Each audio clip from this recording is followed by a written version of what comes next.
And we're rolling. So, Alman, thank you so much for joining me. Thank you for having me. Yeah, so basically, just before we started recording, I told you that we've actually met each other before, but it was really brief.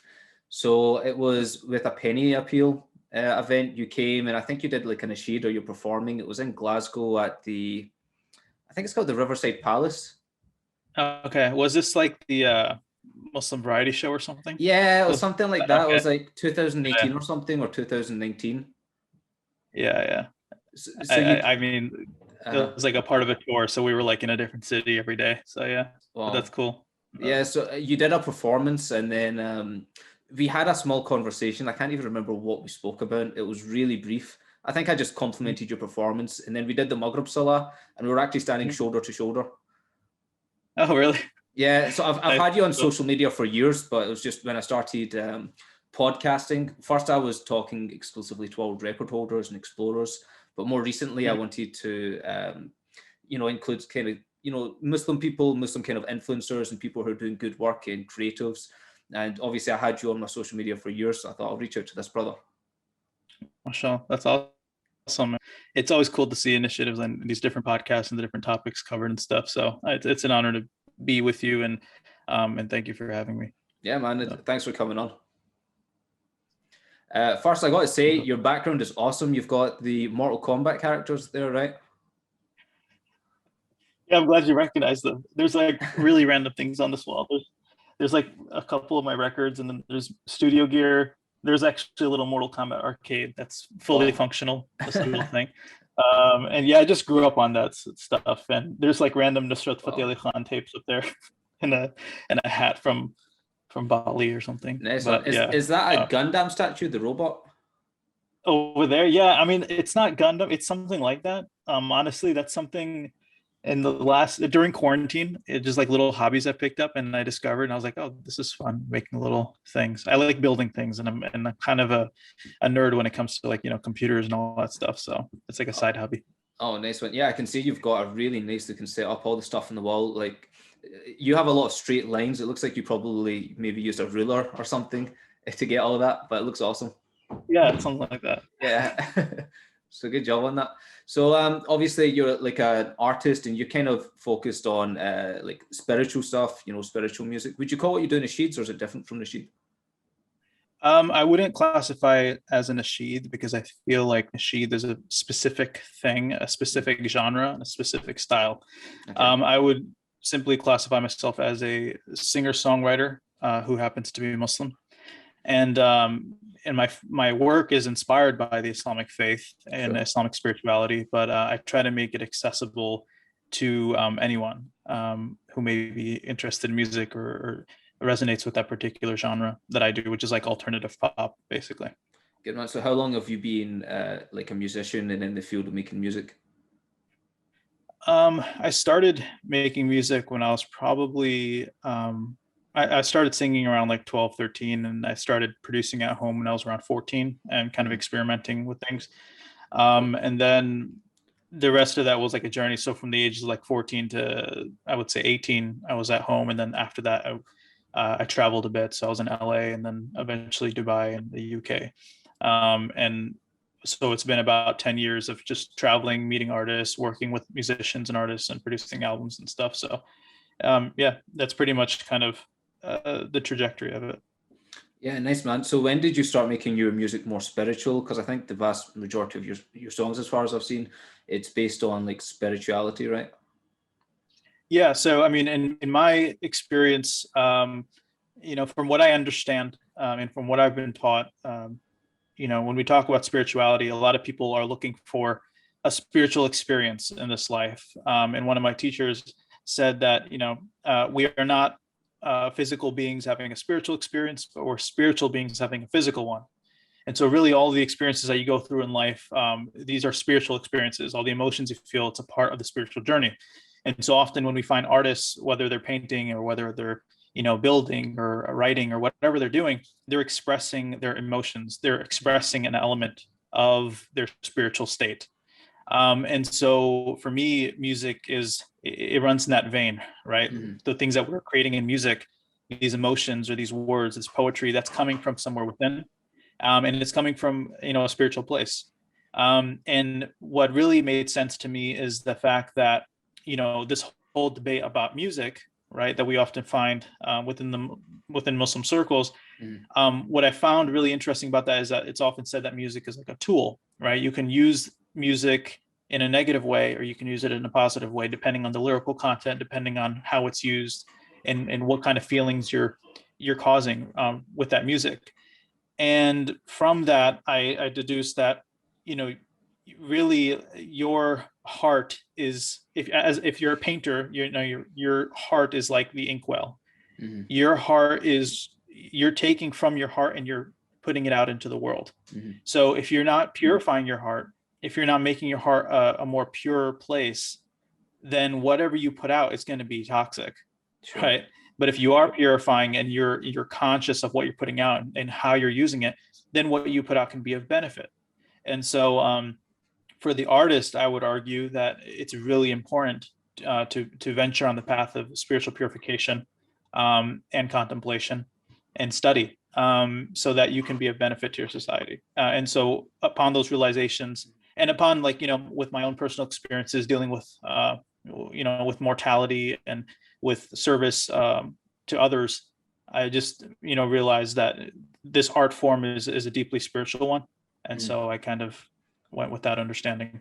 Yeah, I really appreciate what you said about purifying the heart. And Yasmin Mujahid, she has this amazing saying. It's something along the lines of, when we follow our heart, our heart, when people talk about following the heart, a lot of it is programmed towards desires. And she says, before you follow your heart, you need to purify that heart. And, you right. kind of touched on a couple of really interesting points, such as when people say music is outright haram. I've struggled with this debate myself because, before I was doing this for years, I was a musician. Inside that cupboard there, I've got two Stratocasters and an acoustic guitar. But it was kind of from this debate that I kind of came away from music. And there's in my experience, my music was never spiritual. My influences were Jimi Hendrix and Eric Clapton and AC/DC and Led Zeppelin. And now I can look back at that and, you play that music backwards and there's, stuff and a lot, there's messages in that stuff. And, kind of as time's evolved and as role models have evolved, I've seen a lot of toxicity in their messages, such as, if someone were to speak to your children, you're married, mashallah, right? Yeah. So if someone were to speak to your children and tell them that drinking alcohol is cool, going and having all these relationships, that's cool, living this kind of lifestyle, that's cool, you'd send that person outside of your house. All of a sudden we make it rhythmical and we put a beat on it, and then the parents are none the wiser and the kids are like nodding their head and glamorizing this lifestyle. So one side I do see the toxicity, but and then the other side, you've got people who are trying to do it as worship. Yeah, I mean, my personal journey with it, and some of the conclusions that, not conclusions, just where I'm at with my journey right now, right? I just feel like with music and with art forms and stuff, there's definitely a sense of like vanity that comes with it. It's a tricky path to follow, right? Because on one side it is, there's with what we're surrounded with pop stars and all of these things like that glamorous lifestyle and all of that. I mean, it's really easy to fall into that trap of wanting to be someone, right? And that is like antithetical to the Islamic spiritual, path. Like, you don't set out, be like, I'm going to be this big shot, I'm going to be this celebrity. That's like completely the opposite of what we should be aiming for. So that's the tricky part. And I feel like a lot of young artists kind of fall into that. And especially now with things being viral and TikTok and all of these different social media apps and the role that music plays in it. Music has become, I remember when I was growing up, it was still a conversation. The whole thing of music was still a conversation. It was still a debate, and it was still something very contentious. It was, there was a whole camp of people who were completely against it. And then the only people you found who were for it were like, on the peripherals. So that was interesting to witness growing up. But now, within the last 10 years, music has become such like an afterthought, which I find kind of for me is really strange, because you have, like, for example, young people on TikTok who have their parents involved in, like, dancing A to certain dance or trend something. songs Yeah, and stuff. that's right. And it's like the lyrics are completely haram, or they're completely objectionable, right? Yep. And I find that really weird, because it's like, either the parents don't know, or the parents are just like, whatever, it's no big deal, right? Yeah. See, when you But put a beat on it, it's like people don't even realize. It's weird. yeah, it's basically like hypnosis, right? It's like Yeah, sure. it puts you into the state where it's not a thing anymore. And for me personally, I find it, and it's always a challenge. You're trying to function in a society where all of this is normalized, so you have to have that sense of balance. And I'm not going to walk into a mall and cause a ruckus because they're playing some songs that I object to, right? Yeah, Like, or in a sure. restaurant or something. You have to live in this world, right? But I mean, I think the best approach is live as a traveler. Do what the practice that makes sense to you, and educate and do what you can, but don't do it in a way that pushes people away from the religion. And because people are going to come to Islam with their instruments, with their interests, and all of these things that may not match up, but you have to welcome them. You have to show them the alternative, and that's when they can leave some of these things behind. So whenever people come to me and ask me about, like, music and the stuff that they're listening to, I mean, I'll express my opinion on it, but I don't expect them to drop it at once, because they're so entrenched in it. You have to give them something else that they love more, in order to leave those things behind. So it's hard, and I've said this before, that I think we're in a bit of a transitional period, such as, I'm living here in Scotland, in Glasgow, and I've been here, my family's been here for like 4 generations. It was my great grandparents that moved here. And I think, see, even my grandparents, they lived in Pakistan for some period, till some of them were like 10, 15 years old. And see, when you live in Pakistan, or you live in an Arab country, or I should say a Muslim country, you can kind of grow up just being told the rules, because like your surrounding, you are a product of your environment. And when your environment's Islamic, you don't really need to become so educated. There's certain fitna you're going to be exposed to there, but when you move to the West, it's going to be totally different. And when you pass on the same teaching methods that you were given when you're now in a new surrounding, it's totally different, and I've seen, unfortunately, a lot of people kind of take a step away from the faith. And to be honest with you, I was even there myself for some period in my like kind of teenage years. And that's, you see all the rules, and you're holding the Quran, and you're kind of reading through it phonetically, like and see when that's the religion. And then you see the kind of Western world, and you see the music, and you see all the partying and all the movies and that lifestyle. Unfortunately, a lot of people choose that. So I think, having kind of good role models are in ways that we can glamorize Islam or make it more digestible. And that's one of the reasons why I think TikTok's great, right? Because there's a lot of like filthy stuff on TikTok, a lot of those kind of trends, as you said. But additionally, like my little sister's telling me things about Islam that I didn't know, that she learned from like a 10-second TikTok. Just here's a piece of information to you. Yeah, like with anything else, they're tools. All right. How do you utilize them? What is the effect of them? I mean, the biggest thing for me is there has to be a level of unlearning, right? Where you have to, at some point, you have to accept the fact that you were born into a world, into a certain environment, and that environment, that society, has affected the way that you think, the way that you look at the world, the way that you perceive things, right? At a certain point, you have to just stop and think, and be like, okay, accept that I am this way that I am, and I think about these things this way because this is what I've been taught. But what if there was a way that I can unlearn or unpack it all?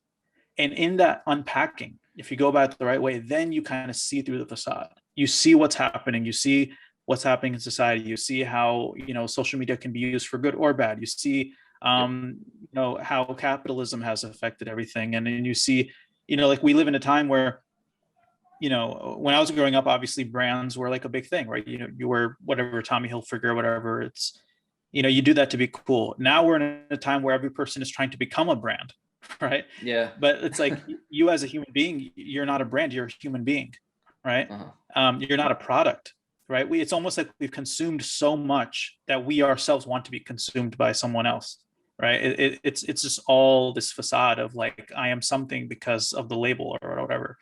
And it's all crazy. But I mean, if you unpack it all, then you can kind of see through the illusions. And I feel like that's the answer. So that once you do that, you can look at something that is antithetical to our faith and unpack it and understand it, and then just move on. Because one of the, Sheikh Hamza Yusuf, he often talks about, like, everything that's happening in the world around us, it's all happened before. History repeats itself. There's always the same tactics of control, same tactics of getting you to consume, same tactics of getting you to think a certain way. And it's like, if you understand what those patterns are, you can live your life as an authentic Muslim. You can live your life with your practice, with your connection to God and the Prophet, peace be upon him, and make it through the world without drowning, right? And I think that's what we're trying to do now. Yeah, man. Like, human nature stays the same. Empires have risen and fallen, but human nature stays the same. And there's that saying: people who don't know their history are doomed to repeat it. And what you said about being, a product of your environment and being able to unpack that, it's a hard thing to do, bro. Oh, I think that's your camera gone. Oh, right. Yeah. Let me switch this real quick. Yeah, cool. Take your time. Cool. So I was saying, being able to unpack all this conditioning that your society has done to you, it's a really, really tough thing to do. It really takes some consistency and deliberation and open-mindedness. There's that saying, you are what you eat. It goes so much further than that. You are what you listen to, who you hang out with, what you read. Becoming indoctrined is just inevitable. It's going to happen to you. You're going to become a product of your surroundings, and we have like some power in that we can, the two pathways to the brain are through the eyes and the ears, and we can guard what we allow ourselves to look at and what we allow ourselves to listen to. And especially in this society, like with a lot of the music that's out there, I was talking to Omar Issa last week, who's a nasheed artist, and he was telling me that the human body operates on, I think, 432 hertz, whereas most commercial music is on 440. Now, this is a whole science like that. A lot of studying has gone on to, and how this actually changes how you feel. I don't know if you've ever read that book, Plato's Republic, but in Plato's Republic, they talk about in their ideal society, they would control what kind of music that they allow, because they know how influential music is on people. And this is a book that was written maybe 2,000 years ago. They're talking about the effects of music. They said music, you have one kind of music for your soldiers and your warriors, for making them prepare to go to war.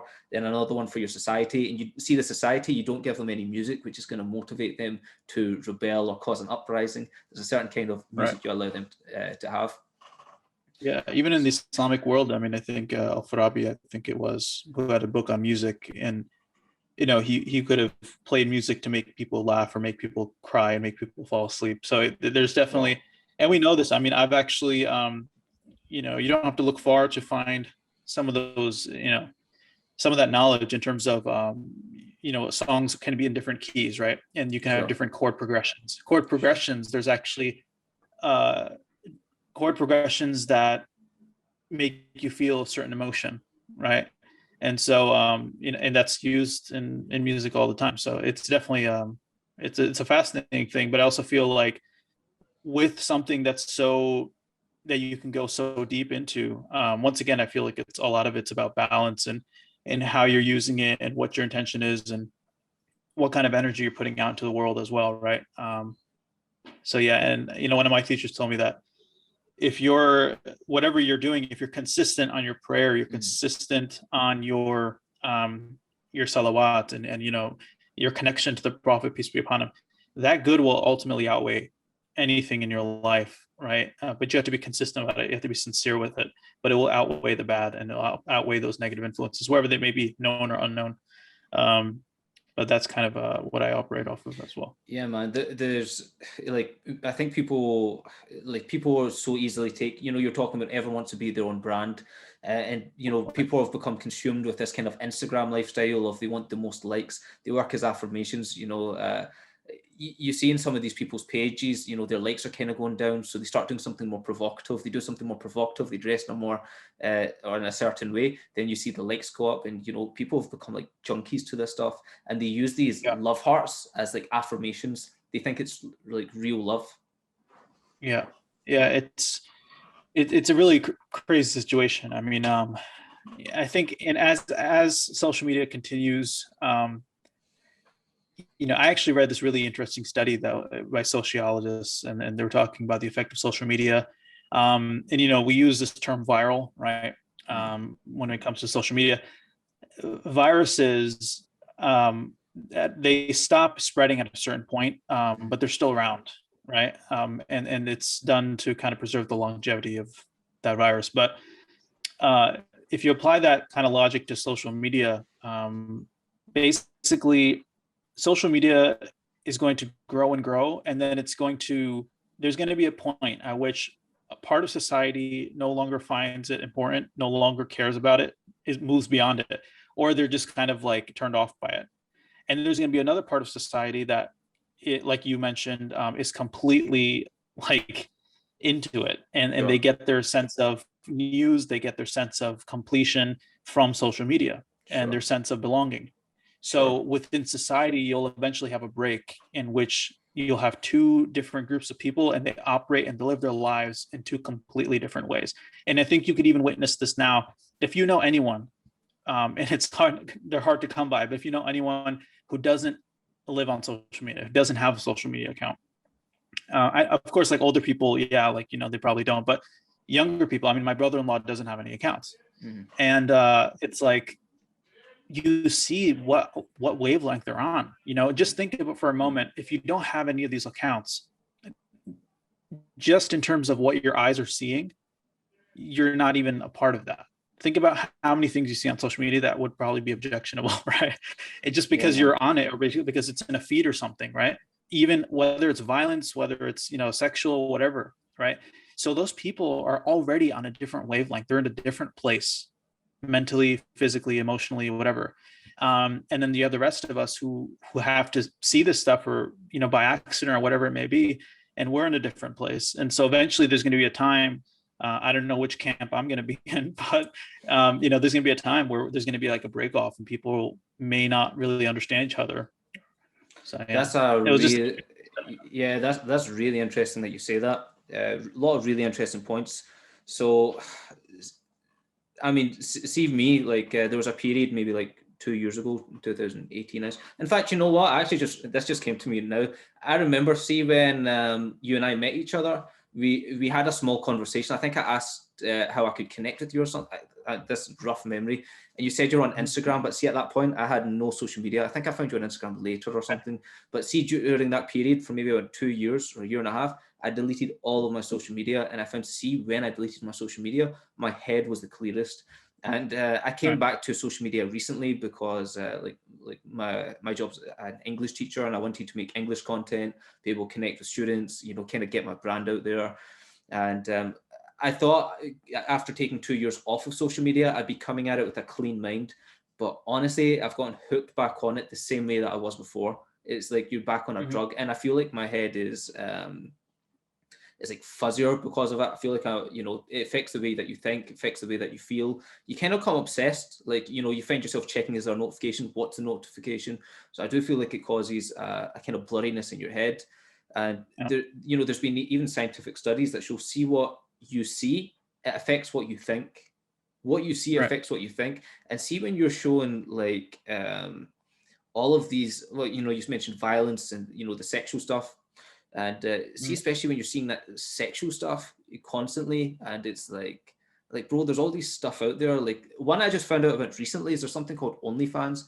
OnlyFans is something that allows any 18-year-old to become a self-employed porn star. Any 18-year-old can join on this. And I was, but everyone, they're posting and posing in these provocative ways. They're getting all these likes. And see, even us seeing that, like, it's affecting our brain chemistry. And see, one of the, I'd say, worst things that's happened to mankind in the last, I don't know how long it's been around for, but especially with the advent of the internet, it's become a disastrous pornography. There's that book. Sorry, just go ahead. No, just saying that, just thought that comment of the OnlyFans thing. Someone pointed out, if you allow yourself as an individual to say, I'm going to post stuff, and I'm not going to post anything explicit, but it's going to be a bit more provocative. And if you are a paying customer, you'll have access to that, right? If you follow that trajectory, where does that lead? What is the end goal of that? What that ultimately leads to is prostitution. Yep. That is the trajectory. I mean, so you're basically, and this happens where people start off like kind of trying to do the safe thing, and then it just ends up going this other way, right? Sorry, I'm just trying to shut something down here so it's not interrupting.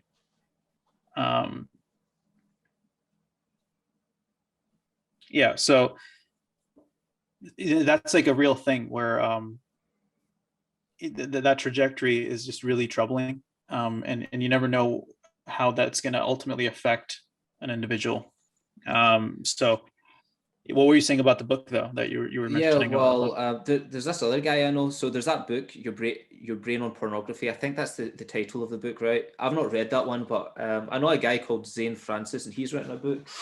I have it's there somewhere. I don't know where it is, but the book's called Sacred Sexuality, I think. Anyway, this guy goes to some extent, and he talks about the negative implications of porn, like ruining families, the objectification of women, guys just, there's other books that have kind of alluded to these topics. The fact that, there was a time where there was such a thing as courting, whereas now, like, you can download an app and you can be lying in your bed, and with a few clicks, you get to leave. Like, what does that do to someone? What does that do to their idea of relationships? What does that do to their idea of sexuality? And from studies, the results of it seem to be detrimental. Mm-hmm. And just adding to that, I think there was a study done that showed the people who had exposed themselves to pornography eventually, and they did like scans of the brain and stuff, and there's a part of your brain that lights up when you, let's say, like, there's a screw in the wall and you need the tool to undo the screw or put it into the wall. You're looking for a screwdriver, right? Yep. You're looking for a tool that is going to the means that it's going to complete what you're trying to do. And so they found that when people were watching pornography, when they looked at women, that same part of their brain lit up. So it's kind of indicating that, like, that is the tool, right? So it's kind of like you now see that woman as just like a means to fulfill something, and not like a human being, and not more parts of your brain understanding the concept of sexuality or intimacy or a partnership or anything like that. And so, and Islamically, like, we understand, like, there's like the nafs al-amara, right? We have the lower desires. We understand that there's like an animalistic, a bestial element to your being, right? To who you are. And when you follow that path of fulfilling those desires, you ultimately left as an animal. Like, you're just doing something because it makes you feel a certain way. And the bigger question is, how does this affect relationships? How, you'll see the divorce rates and all these things, or like abuse, those people abusing people or finding really weird kind of fetishes and stuff like that because of all of this, right? Because of this consumption. And during Ramadan, Sheikh Hamza Yusuf was on a Celebrate Mercy, I think it was like a webinar or something, and he was explaining how, like, it's simple economics. I mean, these things exist because people are consuming. Yeah. Right. So if you stop consuming, they won't do it. But because it sells, that's why it exists. It exists in parts of the Muslim world. The most downloaded porn or whatever is in the Muslim world. Yep. And that's all that means, is that we need to revive Islamic spirituality and what that means, or we need to beautify the faith. And those practicing, those studying, they're the ones that can be held responsible for that. It was right. If we're studying it, if we're trying, what role are we playing, and actively like trying to get people to understand or do something better, or like I said earlier, like unlearn, right? Mm-hmm. That's a huge thing, and it's tough. You expose these kind of things to certain societies or individuals who haven't had it before, and just argue that it's completely okay and healthy and normal, and that it leads to some really weird places. But yeah, man, like, see, when you watch this stuff, Mufti Mink's kind of spoken about it, and like, you see something then you want to see something else, and you watch that for so long, and then it doesn't do it for you, and you need something freakier, and you need something freakier. And I don't know if you've ever watched these shows like To Catch a Predator. I've heard of it. I mean, I've seen clips of it, but all right, okay. Well, there's I know what it is. There's To Catch a Predator, right? But see, since that's not in the air anymore, there's all of these kind of vigilantes who take it on themselves, who pose as younger people online, and they perform their own stings. And I'll be honest, it's a series that like I enjoy watching these guys get caught. But see, in these videos where they do these things and they catch these guys and they they talk about it, they generally say that the internet wasn't enough. It starts with, they watch that stuff, and then that stuff leads you to more stuff. See, in any industry, like I've worked in sales, I've worked in retail, it's not a matter of you just do the business and then you go home. See if like they could make a blade for shaving that never goes dull, they would not make it. If they could make, these phones, you buy this phone, it's going to be good for 3, 4, 5 years if you look after it, then it's the next one. And when they make washing machines, they used to make them so they lasted 40 years or something. Now, if you get 10 years out of it, you've done pretty well. The idea is that they want you to come back for more. It's a rabbit hole that's going to keep pulling you in and taking you to darker and darker places. And the other side of that is, it's not good. Yeah. Yeah, the whole study of society and capitalism and how we're drawn to work for, this is kind of like, intense, but there's a book, I think the author was like Ahmad Thompson or something like that, but it's a book called Dajjal, and it's this red book. I don't know if you've seen it in bookstores and stuff, but it talks about how the world basically employs a Dajjalic system. And eventually what happens is that when Dajjal comes, when the Antichrist comes, he's going to come into a world where that's rolled out the red carpet for him, right? His job will be easy. Yep. Why? Because we're consistently following this Dajjalic system of self-worship, narcissism, fulfilling our needs, objectifying people, robbing the poor, benefiting the rich, right? Like all of these things, that is all his vision, right? And so if we're all a part of that, when he comes and he says that, he's God or whatever he's going to say, most people are going to be like, yeah, like we believe that. Yes. So this is like it's like a really deep topic, but it draws me to what you're talking about, because this idea that, okay, this is our currency. You're going to work for this currency. You're going to purchase things that we tell you that you need, because that is what the point of life is now. Acquiring these possessions, and then you die and that's it, right? You work to buy, and then that's it. That's pretty much what the dunya is, right? And so it is really like just this crazy journey of doing that and repeating that process. And if you don't break out of it, like I said, by like unlearning and realizing what the illusion is, then you're just stuck in it. And that's what leads to complete like materialism, that I need to have the best house, I need to have this. Like people actively want these extravagant things, and it's like, what, why? And this leads me to something I've been thinking about recently and reading about. Imam al-Ghazali, as part of the Ihya, has a book on the death and dying, the remembrance of death, and death meditation is a really powerful thing, right? Which is the process of taking time out of your day or your week to contemplate on death, right? And the fact that you are going to leave this world. For me, because of the passing of my father, which happened at a pretty impressionable age for me, right as I was emerging out of my teens, seeing that whole process and seeing ultimately where we're going to end up really affects. And a lot of people who actually venture on the spiritual path have had close encounters with death and mortality. And that's what triggers like, okay, this is really weird. Why am I going to spend my life chasing these desires and chasing these belongings or material things when I'm literally going to end up in the ground? And it's such a surreal thing, but and death meditation doesn't have to be a morbid thing. It actually inspires you. It can inspire you to do good, to live your life in the best way possible, and to not poison yourself through the pursuit of vanity or through other things. Like you actually awaken to the things that make you the best version of yourself through contemplation of death. So yeah, that's I just wanted to mention that because I feel like in these times we're so caught up in the news and trying to become someone or something and all of this, where it's just like, you have to take time to think about what really matters. And at the end of the day, none of that matters. So you don't take it. It's kind of it's a heavy thing, but that's the reality. And that's, as an artist and like, my journey, like I've been thinking about those kind of things, and that's what led me to, I founded a third space called the Mantle, and that's basically a place for facilitating Islamic spirituality for people who are seeking, to understand their faith, and creating spaces and helping the community and trying to be of service. Because I create art, but that's only one part of me, right? Being an artist and creating things, but there's a whole other part, which is like, what do I want to be remembered as, or by, or whatever? Not even remembered.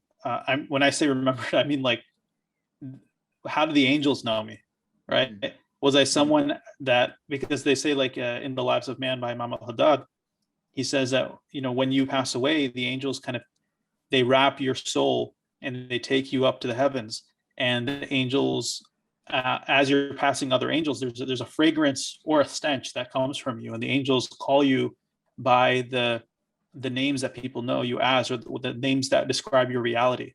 So they would say, this is Alman, the vain, or the wretched, or, all of these things, or this is Alman the generous, this is Alman the person who helped, right? So it's like, how do I want to be known, right? So how do you want to be known? How do you want to be known by Allah and the angels and the prophets? And so that's the reality that we should be. Yes, bro. Completely. See what you said. It's kind of been a thought in my mind as well recently. Now, like, see, I can kind of consider myself a bit of a creative as well, and I've been involved in these other projects. And one of the projects that I put the most kind of investment into was, I did this thing with superheroes. I had like 60 people, maybe 50-ish people come from across Scotland to do this superhero shoot. It was this big project I made and stuff. And, you get this little bit of clout for these cool projects. For a while, I was working with the BBC and I was doing some filmmaking for them and stuff. And I'll be honest, I went and I made content which is non-coherent with some of the kind of Islamic creed. And, it's very easy to get caught up in that clout, but then it's a matter of, well, yeah, this gets you some walls and some likes just now here in dunya, but this content I've produced, is this going to be pleasing to the Rasul sallallahu alaihi wasallam? You said that thing about the angels. I had no idea about that. I've not even heard of that, but it's a really beautiful point. You touched on a lot of subjects. Another one was about Dajjal, and I think Muslims, alhamdulillah, I think we've got a good idea of who he's going to be, what he's going to look like, and so the fitna of Dajjal. But the problem is not recognizing him. The test is not whether we can recognize him or not. It's a matter of, can we resist him? Because we know that these sexual kind of relationships and stuff, we know it's haram.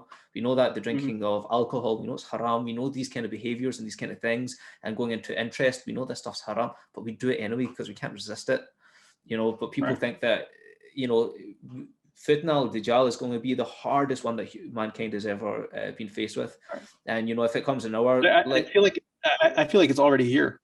It's all around us. We're in his system, definitely. His fitna has started. There's only a couple of signs left, bro. There's that river, I think, in Egypt, which is said to dry out, and it's almost there. There's a couple other things we're expecting, the Mahdi, but there's only a handful of things left before he's due to arrive. So some people speculate. I keep seeing these videos popping up, Merciful Servant and One Islam Network, or I can't remember what they're called, but I keep seeing these videos. The end is near. It's coming. And I try not to think too much like that. I try not to be too like defeatist about it. I think we're still here. He's not arrived yet. We still need to keep doing good. We still need to hold on to our faith. But I think it's feasible. It could be within our lifetime. Yeah, but his system, the Dajjal system, his currency, his behaviors, all this shirk and all this shameless behavior and self-idolatry and just idolatry in general, like all of these behaviors are here. Yeah, I had written this song about, it's called Good Opinion, and each line of the song is actually inspired by or describes a hadith about the end of times. And the song, the chorus is, I've got a good opinion of God. And it's basically, it's based off this hadith where even if the hour is approaching, right? If you're planting a seed, continue to plant it. because if you, in other words, if you're doing a good deed, if you're setting out to do good, even if the hour is upon you, don't stop out of fear or whatever it is. Just continue to do good. And I think that's the time that we're in now, right? There's crazy things happening all over the world. There's always been crazy things happening in this dunya, right? It's never been perfect. But continue to do the good things like what you're doing, and have these conversations, getting to know people, producing content that's beneficial, whatever it may be, because that helps. And having a good opinion of God helps us to do what we can, right? To set out to do good. And so, despite all of the crazy things happening out there, I think there's always hope, and we must be people of hope. And one of my teachers also said that hopelessness, that is a bid'ah, right? That is an innovation. We are people of hope. We are people that have hope in the mercy of God, and we have hope in His plan and trust in His plan. So that's amazing. That's amazing what you just said. That hopelessness is a bid'ah. That's an amazing. I'm going to remember that. Well, that's from my other teachers. That's amazing. Your teachers have taught you some good stuff. You've had some great teachers, mashallah. Yeah, man. Hopelessness is a bid'ah. I really like that. As innovation. See, if we give up, Dajjal could come tomorrow. If we just give up, the kind of level of spirituality in the world needs to be at a certain place. It needs to be very low for him to come and do his work. Like if he came at the time, at earlier times, maybe in the golden age of Islam or something, he would have been unsuccessful, but this kind of decline has to happen. And, we can't resist. We can't stop it from happening, bro. Like I see all these, I have all these, here in Glasgow, pretty big Muslim population, and people within my community. We talk about this stuff, and we talk about these signs, and we talk about what's going on in Palestine. We talk about all the kind of things that are going on in the world. We talk about the Satanists and the Zionists and the stuff they're doing and the way they're preparing the world for the coming of Dajjal. And I see this kind of superhero complex in these people. Like they want to go out and stop it, but and I kind of, I see so much emotion in us, in the sense that, I kind of use this analogy. It's like someone who gets fat and then they want to lose the weight, and they get so motivated to work out. So they go to the gym and they work out for 20 hours. That's not the way that you solve these problems. It's the consistency. Right. It's the 20 minutes, 6 times a week or whatever. But in our case, spiritual wise, it's waking up for the dawn prayer. Waking up for the dawn prayer, it's not adrenaline, it's not emotion, exciting, like the way these people want to fight. But, this is what we need to do. I think there was I think I was watching a conversation you were having with a brother the other day, in which you're talking about the arrivals, or there was some, the YouTube series from back in the day. Yeah, those things where, I'm not going to lie, those things kind of opened my eyes to a lot of things, or at least made me contemplate things. But the idea is that you don't want to get so caught up in these conspiracy theories and all these things happening out there, because the reality is, I was just reading the other day, Imam al-Ghazali said that, if you were to find out that you're going to die in a week, right, you wouldn't start studying the intricacies of Islamic law. You wouldn't be studying certain subjects that have nothing to do. What you would be studying is purification of your heart. And what can you do to increase your connection with God and His messenger and your worship and those kind of things, right? So because it's those who meet God of the sound heart that are going to be safe on the day of judgment. And so, what I took from that is, if we find ourselves in these strange times, focus on your heart and focus on, and I don't mean that in some kind of hippie kind of, thing. I mean that in a sense of focus on your heart, focus on whether, if you're open to, seeing the signs of God all around you, see if you can, look at people and instead of judging them, have a good opinion of them and hope in Allah and pray for them, and, be with others as you would want Allah to be with you. Right. And can you actually do that? And if you can, then Allah will be that way with you. He'll be gentle with you, and He'll cover up your faults, and He'll facilitate the journey for you. We're especially with social media. There's people calling each other out, and there's people. Literally, I was on a Clubhouse the other day, and there was I don't want to take names, but there was a group. There's a Clubhouse room that was talking about a certain figure in the Muslim community who was creating certain content, that's very well known. And they were talking about like, oh, like, is this person doing a good service to the community or not?